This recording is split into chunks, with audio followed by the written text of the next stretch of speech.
Continuamos aquí en Tenemos Otro Plan. Venimos tratando de pensar nuestra época, nuestro tiempo, nuestro lugar. Tal vez es todo lo mismo y a la vez es todos los tiempos y todos los lugares parecen tener esos desafíos. Al menos así lo ve la filosofía. Hay una especie de continuidad en los desafíos humanos que recuperan, como lo decíamos recién, en la columna que ustedes pueden encontrar también en nuestra página, en YouTube, en una radio Muchas Voces, donde tratábamos de pensar lo racional y las pasiones que hoy aparecen en el escenario político de manera tan efervescente.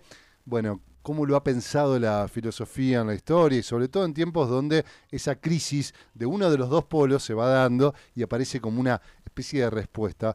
Y hoy vamos a pensar algo que la semana pasada lo trajimos en la columna, comentamos un artículo que habían publicado Ignacio Gago, Leandro Bartolota, que salió en varios medios, nosotros lo recuperamos de Tinta Limón, del blog, Estallido Social, la pregunta. Y nosotros ya habíamos conversado con ellos en algún momento, hace meses, en los orígenes de este gobierno de Javier Milei, donde habían publicado Implosión, un libro que intentaba explorar las condiciones de la precariedad, las condiciones en las bases populares, cómo la precariedad estaba generando una implosión social y que hacía de alguna manera al menos dudable la posibilidad de un estallido, de una explosión. Y bueno, lo volvemos a convocar hoy para hablar ya pasado muchos meses y sobre esa pregunta que se volvió insistente en muchos diálogos sociales y periodísticos y también científicos, ¿no? Todos preguntándose cuándo explota todo. Y parece que esa pregunta inhabilita algunas otras que deberíamos estar pudiendo hacernos de manera más cotidiana. Están por ahí, tenemos algún problemita para ponerlos a los dos en cámara, pero lo vamos a estar intentando. Ahí están las manos mágicas de Renata. Ignacio Gago, Leandro, ¿cómo andan? Buen día. Buenas, buen día, Fede, ¿cómo andás? Muy Buen día, bien. Fede. Hola, hola. Bueno, gracias por este ratito de nuevo. Hace rato que estábamos charlando de poder volver a conversar después de haber pasado un tiempo, aquella primera conversación y charla que tuvimos alrededor de su libro, de ideas que venían como desafiantes, ¿no? Desafiantes por lo menos a quienes desde la política, desde el periodismo, todavía observaban la realidad, observábamos, vamos a ponernos también, con ciertos interrogantes que parecían de alguna manera inhabilitar preguntas mucho más profundas sobre la crisis. Bueno, cuéntenos ustedes, porque el artículo que comentamos la semana pasada en profundidad, que nos pareció muy interesante para seguir debatiendo esto, bueno, hacía esta hipótesis, que esta pregunta insistente sobre el estallido, ¿qué es lo que no estamos pudiendo preguntarnos de verdad? ¿Qué es lo que inhabilita esa pregunta? ¿En qué momento estamos también, no? Bueno, antes que nada, esa charla que tuvimos parece que fue por la intensidad del año hace, hace 2 siglos. Sí. Pero bueno, no, acá un poco a lo que apunta la última nota que escribimos, que salió originalmente en la revista Cordón, es un poco desarmar la pregunta por el estallido y desarmar esa oposición que se arma entre estallido e implosión y entender que la implosión es lo otro al estallido, lo que aparece cuando no hay estallido, o lo que reemplaza el estallido, todas esas cuestiones. Y meternos con la pregunta más de fondo, que es qué está pasando con lo social, qué es esa noción de lo social impresionando, eh, y entender el concepto más como una clave de lectura, de investigación, alejado de estas corrientes más de coyunturalistas o de opinión o de que va cambiando, ¿no? Según van pasando las semanas, los meses, y meternos a la noción de lo social implosionando, que requiere una investigación en otra temporalidad, más larga, más detenida, más sutil, que es lo que venimos haciendo. La implosión, la noción de implosión o lo social implosionando, es un concepto que tiene una historia ya, tiene varios años, es parte de una investigación constante que venimos haciendo y es un concepto sociológico y político también. Nos mete de lleno en una disputa perceptiva y una disputa por nombrar la época pero corriéndonos de estas preguntas más rimbombantes que a veces taponan esta investigación y esta otra temporalidad, ¿no? Que se requiere para comprender todo lo que está pasando. Ujú. Sí, y hay algo ahí, un poco lo decimos en el último artículo, pero también en las notas anteriores en Anfibia. Hay algo de juego, por supuesto, con esa pregunta. Decíamos, si a los fines de la circulación y la difusión del libro y de nuestras hipótesis, incluso de técnicas de marketing, sirve como para interpelar lectores, bueno, buenísimo, que la pregunta se siga haciendo. Mm. Ahora, en términos de su eficacia concreta sobre la sociedad argentina actual y en términos de esta investigación sobre la precariedad y en términos de investigar la reconfiguración del lazo social, lo que nos parece que es una pregunta no solo que es impotente, sino que no permite percibir un montón de transformaciones profundas de los últimos años. Y lo que decíamos es, quizás la pregunta más importante que nos planteamos en ese último artículo es por qué se sigue haciendo esa pregunta, ¿no? Una y otra vez. Entonces, un poco como el propósito o el objetivo es como desarmar de manera sutil y artesanal, si se quiere, las condiciones de enunciación, el imaginario político, el sistema de expectativas políticas que permite que esa pregunta se siga haciendo una y otra vez, o que a lo sumo oscile entre esa pregunta de comienzos de año, que aparecía muy fuerte, a la cuestión de cierto imperio de la encuestología, ¿no? Pareciera que ahora, bueno, las encuestas dicen que hay un apoyo mayoritario al gobierno, entonces ya esa pregunta no aparece, y lo que aparece es una especie de consenso absoluto, que también nos preocupa, ¿no? Digo, ese tipo de aseveraciones o de editoriales tan rotundas que incluso nos hacen acordar a cuando en el 2017 aparecía esa idea de la nueva derecha eficaz, ¿no? Digo, que aparecía como la idea de una nueva derecha exitosa que llegó para quedarse.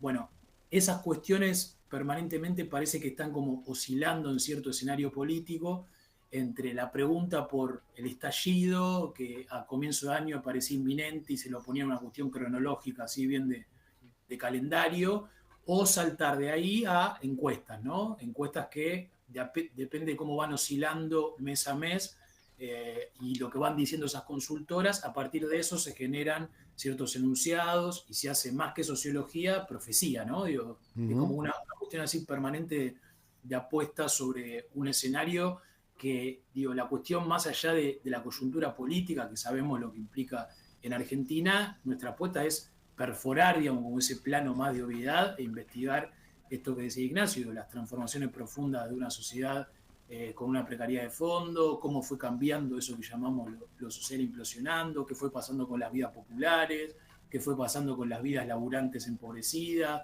cuáles fueron los efectos de la inflación durante tantos años, por qué antes de una crisis de representación se puede hablar de una crisis de percepción. Bueno, todo eso que en algún momento también, bueno, y justo hace un año, algunas de esas cosas hablamos y desde ahí también nos parece que estaba buenísimo como repetir la conversación, porque bueno, es también ver qué de todo eso tiene todavía vigencia, ¿no? Sí. Ustedes ahí, bueno, hablan de cómo, digamos, en la percepción periodística, y aparece por ahí dando vueltas, y en los sociólogos que aparecen hablando, en los medios, digo, y tal vez también en la conversación cotidiana de mucha gente. Primero fue la economía, digamos, un dato muy objetivo, se va a caer porque no le da la fuerza política, por la economía, etcétera, y empezó a aparecer últimamente la sociedad, ¿no? ¿Qué le pasa a la sociedad? Como un nuevo dato. Nosotros recién hacíamos una columna un poco caprichosa, pero no tanto, sobre Nietzsche y el origen de la tragedia, y pensar un poco lo apolíneo, lo dionisíaco, es decir, esta especie de denuncia que hace Nietzsche de la negación, que también apareció con la Ilustración, es decir, con su época. Cada tanto aparece esto, ¿no? Donde parece que la racionalidad, bueno, lo abarca todo y entonces podemos entender la sociedad y si actuamos y tocamos estos puntos, todo va a funcionar. Y aparece la desmesura nuevamente, ¿no? Parece algo incomprensible, al menos para una parte, es el origen de este ciclo de programas, esta idea de mucha gente de que esto es una locura, incomprensible y no poder absorberlo. Bueno, ¿qué hay de esto? Y lo tiro así muy caóticamente, un poco adrede para darle algo no sé, de cosa, de conversación intempestiva a esto, pero ¿cómo se pueden, qué es lo que está pasando en la sociedad de eso que por ahí el pensamiento sociológico, el periodismo, la política no puede y tampoco va a poder representar, ¿no? Porque está esperando como representar a un sujeto que ya no parece estar. Sí, ahí lo que nosotros vemos es que aparece la sociedad o lo social, pero aparece muy como diagnóstico, ¿no? Como cerrada en una idea más única, aparece en forma de encuesta, en forma de diagnóstico cerrado, en forma así de código, ¿no? Así con mayúscula. La sociedad se derechizó, la sociedad está quieta, la sociedad está pasiva. Aparecen frases así y lo que no aparece es una investigación sobre qué pasa con lo social. Lo que no aparece es una idea de realismo y de disputa de realismo, de qué es esa sociedad, qué está pasando, cuáles son sus transformaciones. Nosotros decimos, bueno, hay que renovar un poco los imaginarios políticos y las expectativas, el sistema de expectativas, partiendo de un análisis bien concreto, bien realista, de qué pasa con lo social.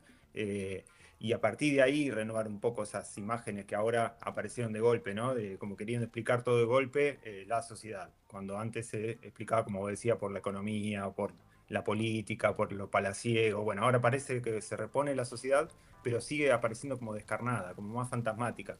Nosotros decimos, bueno, hay que perforar ese primer plano primer capa de obviedad, investigar qué está pasando con las mayorías populares, y ahí lo que vemos es un montón de cosas.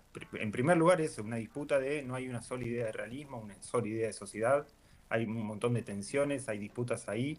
Lo que no vemos es quietud, es pasividad, sino vemos un montón de luchas cotidianas permanentemente, hay un montón de cansancio, hay un montón de quemazones y de colapsos a nivel anímico, de salud y un montón de cosas, y todo eso es lo que intentamos poner en primer plano cuando decimos, bueno, reponer lo social, reponer el realismo social, y a partir de ahí ampliar y las imágenes políticas, ¿no? Como que no se desprendan mucho de esa noción de realismo social abierto y en disputa. Eso como primera cuestión, me parece. Uh-huh. Sí, y hay algo ahí también que siempre hacemos hincapié, digamos, tanto en Implosión, en el libro, como en las notas que sacamos este año, y es que de lo que se trata también de interrumpir a un circuito que se arma, o un microclima, o una especie de gueto, o de círculo muy cerrado, por el cual la política trata de explicarle a esa sociedad con mayúscula lo que la sociedad piensa o se representa sobre la política. Entonces queda como toda una cuestión muy endogámica, ¿no? Digo, la política hablándole a la política, ahora de la sociedad, pero nunca rompiendo como ese círculo e ir a investigar qué pasa realmente con eso que ahora aparece en la superficie explicando, entre comillas, el éxito o la gobernabilidad de Milei, como cuando hace 6 meses era la variable por la cual iba a terminarse el gobierno de Milei porque la sociedad no iba a soportar. O sea que se oscila en pocos meses de una sociedad que no iba a poder tolerar el nivel de ajuste que pasa de un ajuste de guerra a un ajuste criminal como el que se está viviendo, a una sociedad que tolera, apoya, le presta consenso, y todo eso en muy pocas semanas. Entonces lo que nosotros vemos, y es una preocupación sociológica que tenemos, una sociología política la que hacemos, es que tratar de romper ese circuito por el cual la política le habla a la política y ahora también incorpora la política hablándole a la política de la sociedad, ¿no?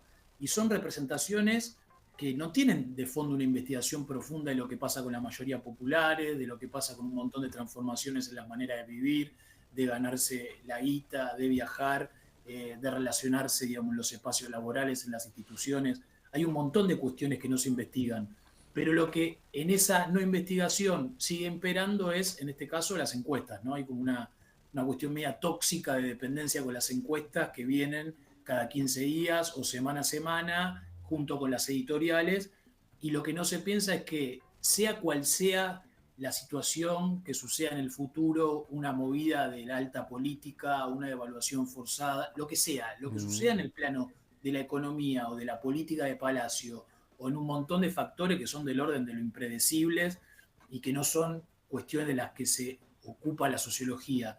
Todo eso que puede llegar a suceder como eventualidad va a suceder sobre algo que ya está pasando, que son transformaciones muy actuales y son lo que nosotros tratamos de investigar y mirar desde un punto de vista sociológico. Entonces hay algo de que cada vez más, incluso cuando intenta explicar la sociedad, la política se aleja de ella, digamos.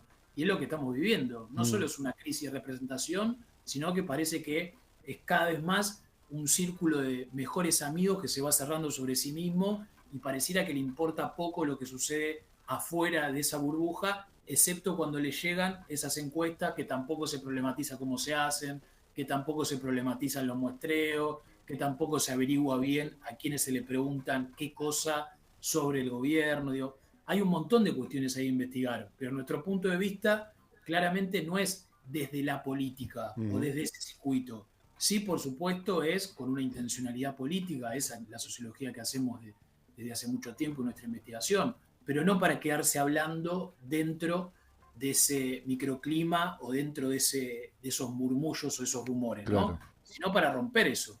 Claro. Chicos, nos quedan unos minutitos, le hago la última, pero no creo interpretar que por ahí del otro lado algunas cosas que nosotros hemos leído se pierden.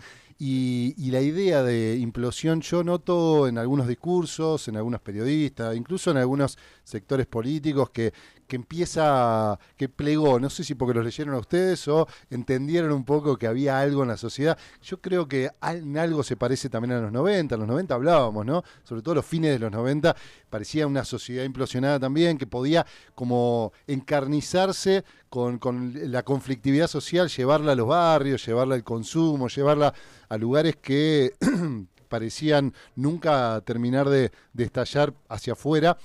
Da esta idea, pero supongo que es más compleja, pero explíquenla ustedes, ¿no? ¿Qué es lo que está implosionando? Y de alguna manera, ¿qué es lo que de eso va?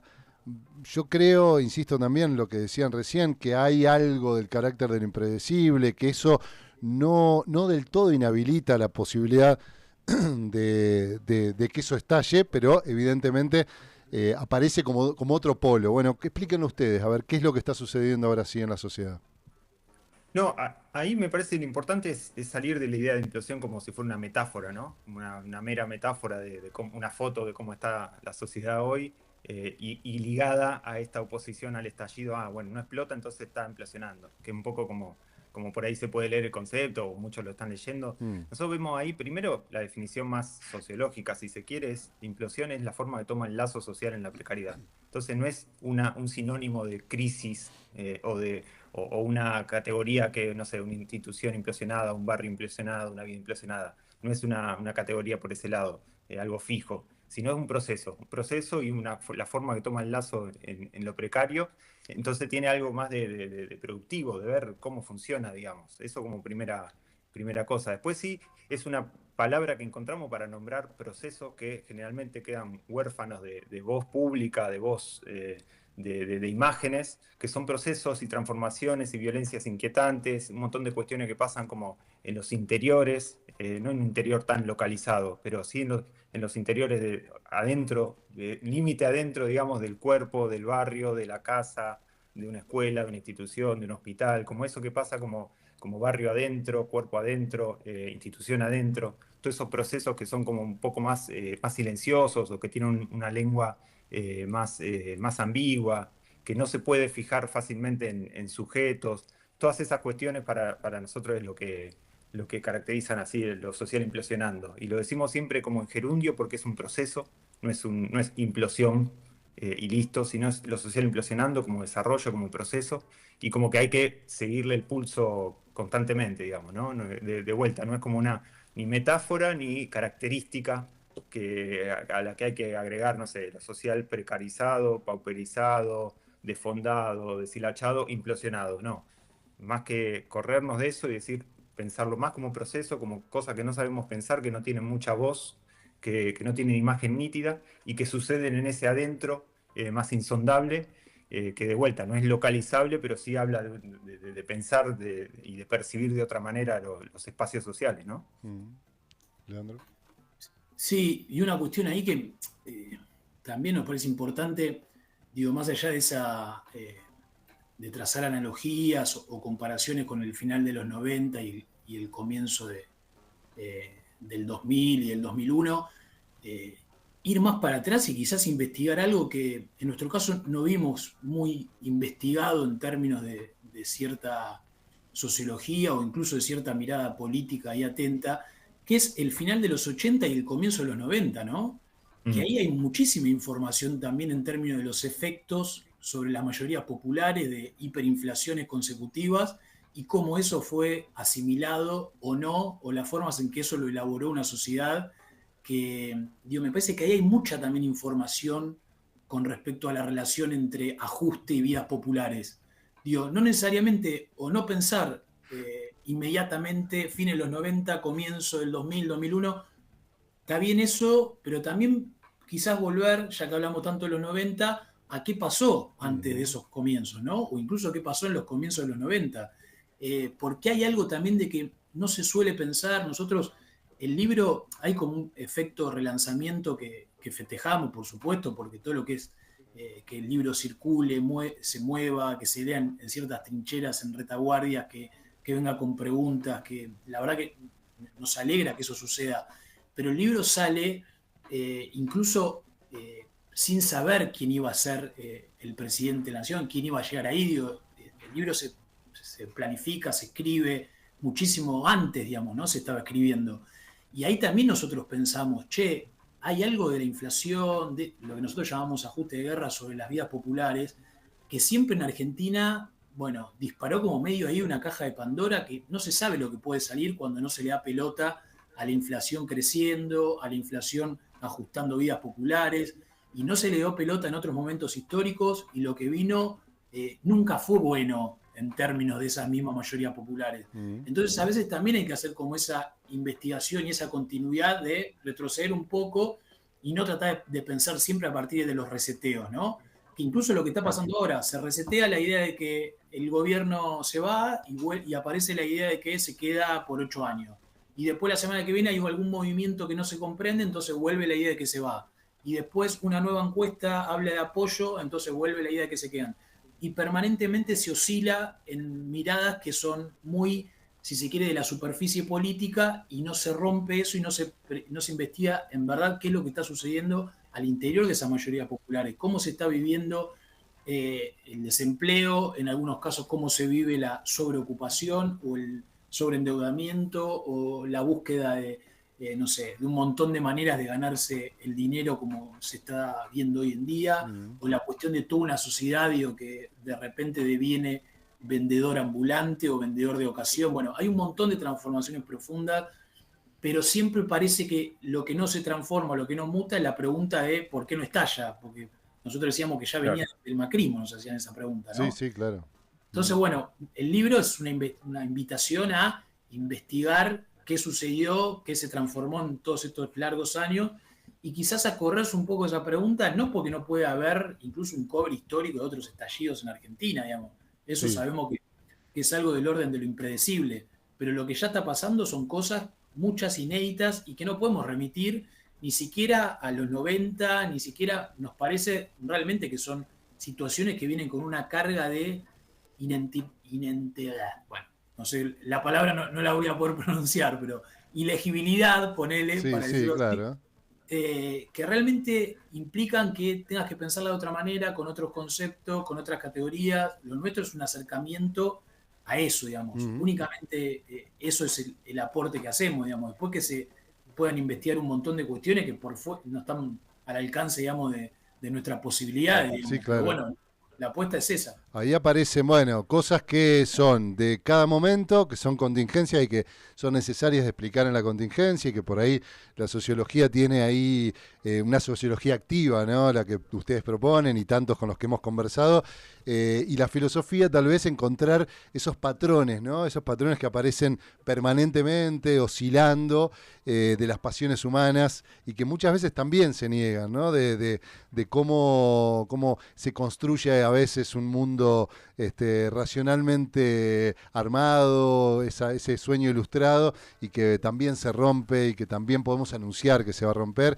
Y pareciera en esto último que decís, Leandro, que la necesidad de cierto alivio puede ser un factor, ¿no? El alivio después de tanta tensión, cuando se tensiona tanto a la sociedad, tal vez sea un factor que le puede dar continuidad también a un proceso como este, o quien venga a proponer un poco de alivio frente a tanta tensión en la precariedad. Muchachos, tengo que dejar, se viene el informativo. Yo les agradezco muchísimo acá en nombre de todo el programa y seguro que, no sé, el año que viene, frente a las contingencias que seguramente van a ser impredecibles, vamos a volver a conversar un poco, ¿eh? Dale, muchas gracias por la invitación y Muchas gracias. estamos en contacto. Dale, un abrazo Abrazo. enorme. Ahí Chau, chau. conversábamos con Ignacio Gago, Leandro Bartolot, autores de Implosión y de algunos artículos que ustedes pueden encontrar si buscan por ahí en las redes. Nosotros nos vamos, ojalá que algo haya aportado a la incomprensión generalizada, pero bueno, tal vez ayude más descomprender que comprender en estos momentos. Gracias por su compañía, nos reencontramos en un nuevo episodio, que pasen un lindo día, chao.